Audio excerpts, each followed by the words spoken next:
Hello, you groovy people. Okay. First, I'd like to say thanks to everybody who's taken the effort to email me, ask questions, come together, etc. It's really good to hear from you all. However, some people are starting their communications with the idea that we know you don't like the police. That needs to be put into full perspective here, because that's not the case at all. First, if I saw any of our police in any trouble whatsoever, I'd be helping them. It's as simple as that, okay? What I'm saying is this. Any rank below the sergeant, okay? These are young people. They don't know anything about the information that I keep banging on about in relation to the difference between law and policy, okay?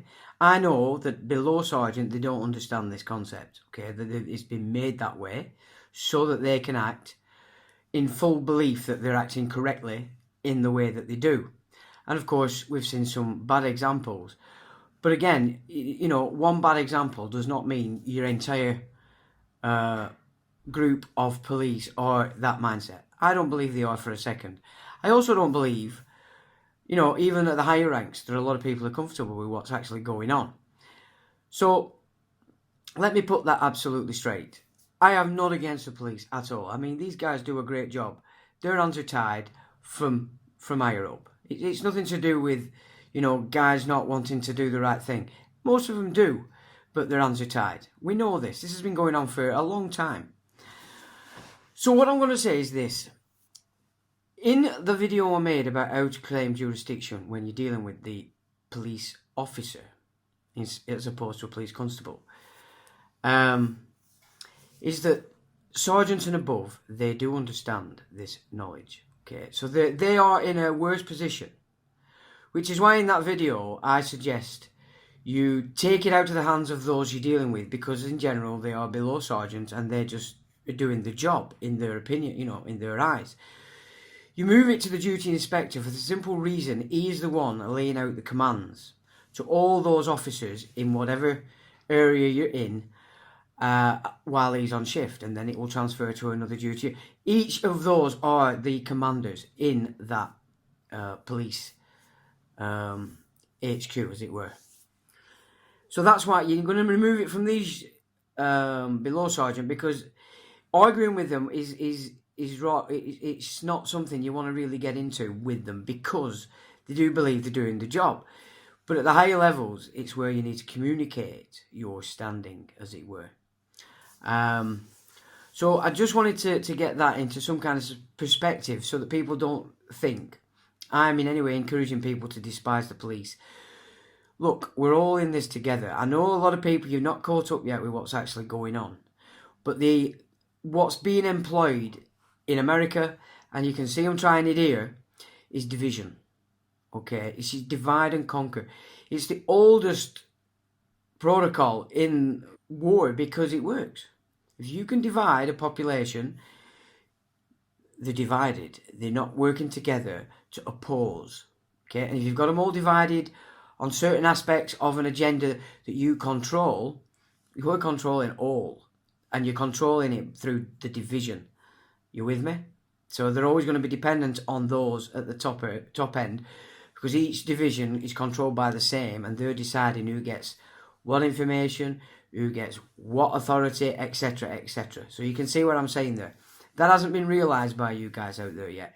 And, you're probably a long way from doing it, but this is what you need to start to understand, these concepts, because this is what we're facing. Now, military are definitely, you can see it being moved into this next phase that they're planning to set forth. It does look like they're using Lancashire, the Duchy of Lancaster, to implement maybe a beta test scenario for a second lockdown. You can see that with the silly nonsense figures that they put out to you on that Gogglebox thing. So you can see that this is what they're... Now, you've got to remember, the Duchy of Lancaster is a stolen duchy. It doesn't belong to the crown. It was stolen. But it is the fiction's own duchy. It's been administered for many years by her son Charles. But I think in the last few years, with the disappearance of the Duke of Westminster, it would appear to me that the American branch of the Duke of Westminster's family have actually taken control of this duchy on behalf of the fiction. Now, that in itself is not acceptable by any means, because of course Lancashire County Council became Blues and Twos, Credit Union became IBM. So we've got Uncle Sam operating in Lancashire, I would suggest, and they want it to go all things military.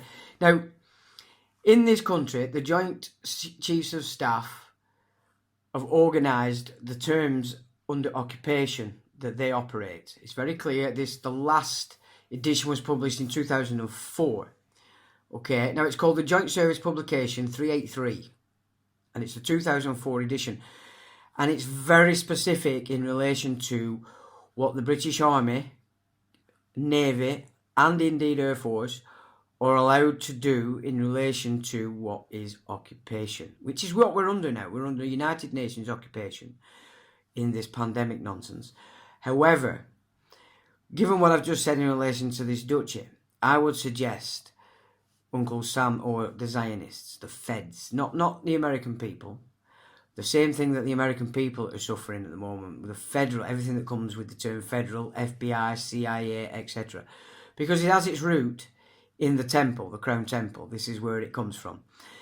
Now, I just want to add this at this point. Now, the Jesuits have always turned themselves to themselves the company. Now, the British royalty to themselves and to whoever's listening call themselves the firm. Now, East India companies. What I'm trying to show you there is that the East India companies were and always have been controlled by the company. So that would be the Jesuits, okay? And through that, they managed to get the Protestant nations, which was Holland and England, and then obviously to America, to serve that also. So this is the twisted, turny stuff that they've done at that kind of high level. But what I'm saying now is I'm seeing the military coming on the streets at some point. So we need to start to understand how we deal with these commanders, because again, you don't want to be dealing with the soldiers. What do they know? They just do what they're told. That's the way the army works. There's no point trying to do battle with that, because that's the system of the military. That's how it has to work. It has to function in that way. So you want to be dealing with the commander of whatever unit you're coming into contact with. And one of the first things you want to ask him is, are they operating under the Joint Service Publication 383 of 2004? And you need to understand that that is so important, that if the answer is yes, then we're operating under our own army, our own military, our own format. Now, within this format, you're not allowed to alter or change or take away from the public the rights to the law. It's not allowed, okay? So if we're operating under British protocols, things might not be too bad. Now, however, if the answer is no, which I have a suspicious feeling that is going to be the response, then we have two options. Either they are operating under the United Nations occupation, and their rules are not these rules. Their rules have broke international law purposefully. I mean, it's the only organisation that never declares war on a nation. That was why they set the United Nations up. And Korea was the first war without any kind of declaration, because it was under control of the United Nations. So we would need to understand, are we operating under the United Nations version of occupation? Because if that's the case, we have teeth, because that is operating contrary to international law and our own laws or statutes on occupation. The second possibility is that we are actually under the occupational rules of United States of America, which is a bit more frightening, I would have to say. However, the teeth still stand. You know, anything that breaks these rules in the Joint Service Publication 383, if our military is operating according to that platform, then it's acting treason. Now, I would suggest that is one of the ways that they're going to create division. They're trying to create division between the police and the public. The next move will be to create the same division between the military and the public. Can you see what I'm saying?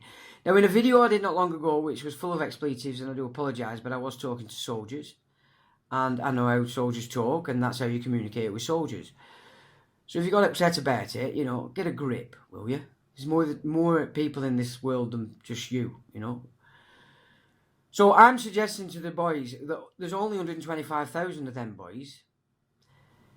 It's not in our military boys' interest to put a wedge between them and the British male, the British public. That's not a good idea. In the same way, the police, you that are actually wearing the uniform and being commanded to do things you shouldn't really be doing, it's not in your interest to create a wedge between you and the British public. That is divide and conquer. That would be 3 divisions. Not good. That wouldn't be good for anybody. And then you've got your divisions out here in the land of the public. Muslims. You are going to suffer this garbage too. And whatever you might think now, or are being encouraged to think in relation to where this is actually going, believe you me, no, it's not. I know that you can't see beyond what you're meant to see. No different than anybody else. So I'm not targeting you. I'm just saying to you, you do not know what the next phase is. I know what the next phase is, and it's not good for you. All right? They're trying to bring about the idea of wiping Islam off the face of the earth. You don't really want to get trapped into that by moving this, let's just say, what the kafir system is encouraging. So you need, we're together. Blacks. Now, in England, I'm not having it for a second that there's any black people in this country oppressed. If you're oppressed, it's because you can't keep your pants up, you can't look after your own kids, and the only thing left for you is drugs. That's a choice, guys. You've chosen not to get buckled down and bring your offspring up. You've chosen to deal drugs. That's the world you're in. It's not that you're being oppressed, it's just that is the way it is. We all get singled out. As soon as anybody, doesn't matter what colour you are, if you become known to be operating in the criminal networks, you are going to be a target.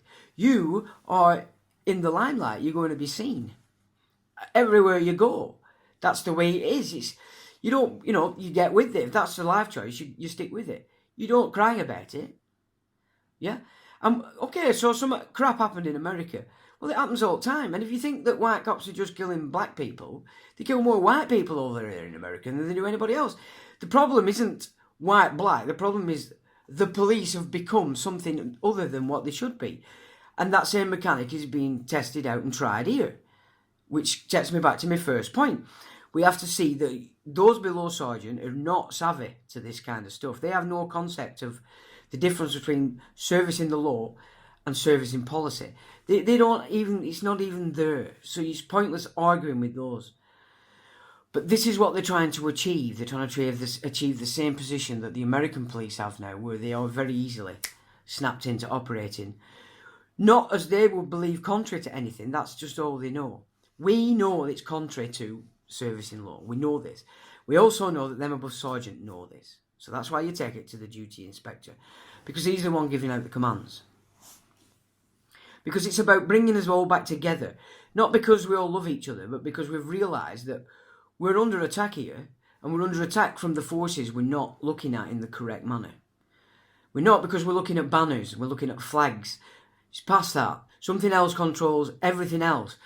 So they're just using our banners, our flags, our symbolism as front to hide what really is controlling. The same controls America, Russia, China, Europe, blah, blah, it goes on and on. It's the same force have now achieved global control through the United Nations, which they now want to destroy. You see, they have to destroy the United Nations because for the temple to be created, they have to create the global power structure in Israel. The third temple will be built, and the Noahide platform is the intention of law for everybody. And I know that they've fooled a lot of imams that Maimonides doesn't actually see Islam as idolatry.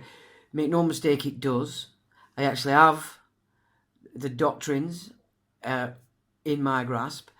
He does. They're hiding this from you. This is the trick that they're trying to play, and it's worked. These tricks work. They've worked for centuries. This is a time where we need to see through these tricks. So the priesthood that's running Israel, whatever they may be, have managed to capture us all. And they want to move this new system of law into Israel. And that's where you get into all your title. And why it's important that people recognise that not understanding the birth certificate is the method by which they're going to drag your title into this new system. And from which they will push you to slavery. This is the plan. I mean, as ridiculous as it might sound to you, because you're not getting it on the TV, this is the end game, people. So we don't want to be dividing in this nation. We don't want to be dividing between public, police, and certainly not with the military. But the military need to understand what's going on. And the police need to start understanding what's going on. Because if you don't, that division will take place. That is not a good place for any of us. You know, just think about these things. You're with me? So be aware that I think something very untoward is being planned to be started in Lancashire. I think they're going to try and beta test a second pandemic and to see what they can actually achieve through it, which Boris Johnson has made very clear on many an occasion. There's going to be phases, okay? You've got to look at this Gavi. They've just had the Gavi meeting on the 4th. This is your vaccine extravaganza. You know, you really need to get a grip of this stuff. It's time to awaken. Just awaken out of this limited life you've given yourself. By that I mean work, TV, bed. What's that? You need to start. Children. This is about your children. This is about your mother, your father, your grandparents if they're still with you. This is about all of you. And it doesn't matter what colour you are. Black people, you're not oppressed in this country. Don't start being ridiculous. It's just ridiculous, you know?